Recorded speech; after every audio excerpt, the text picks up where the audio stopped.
Hello everyone, my name is Cam and today I'm attempted to look at the evidence to see if we can get one step close to finding out the murders of 3 little girls and an unconfirmed one by the hands of sick person with the code band Mr. Cruel. This crime spree began in the late 80s and early 90s. In 1987 he broke into a family home in Lower Plenty, Australia at 4 o'clock in the morning. He then did inappropriate things with their daughter.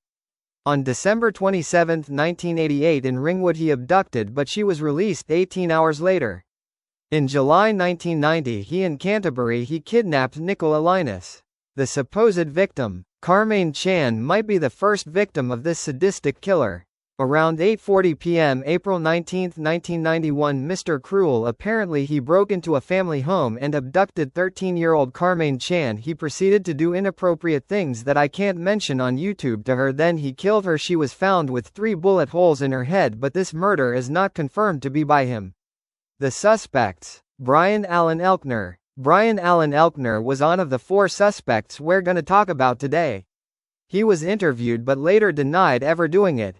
The reason they think it could be him was he fit the description of the killer, 50-year-old man 180 centimeters tall with a potbelly. He had a prior criminal history for the serial abduction and inappropriate actions to a minor in the 70s.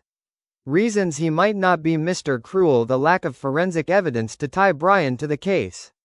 Brian crimes were different in nature than Mr. Cruel, as he is not in a hurry with his crimes, unlike when Brian did his crimes. Christopher Crowther. Christopher Crowther was a sadistic maniac who was a R-word. He was living in Glen Irish, a suburb in Melbourne, in the months of Carmaine Chan abduction and murder. He was charged with stalking and assault of 6 children.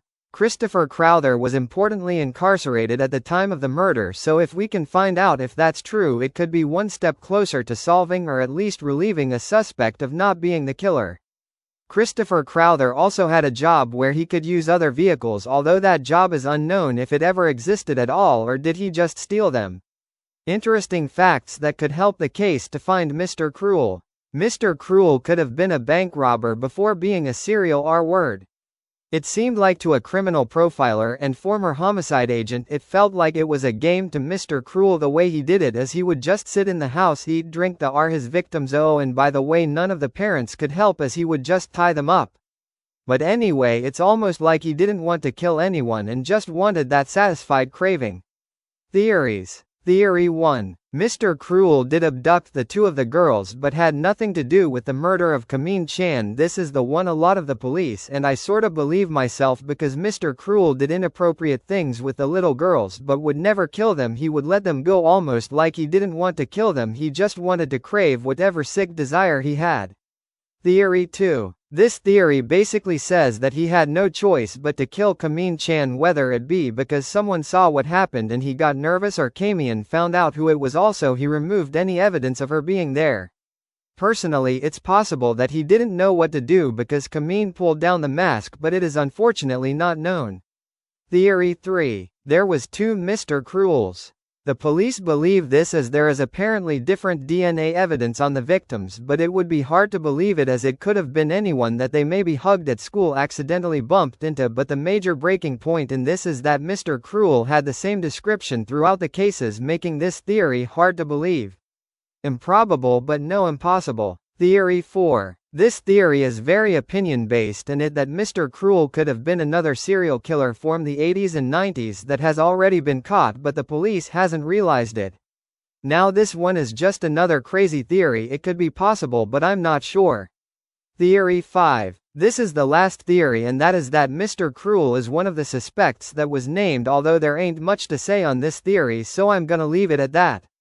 Based on all the evidence, I think I might have an idea of what happened 30 years ago. I believe that Mr. Cruel was Christopher Crowther, because he was known for saw to little girls between ages 4 and 12, which would fit around the girls' ages. He also never kills the girls he saws, plus he could have done the crime and the databases assumed wrong. Now it is hard to explain the fact that he might have been in jail at the time. But yes, I think I got who did it, but we may never find out.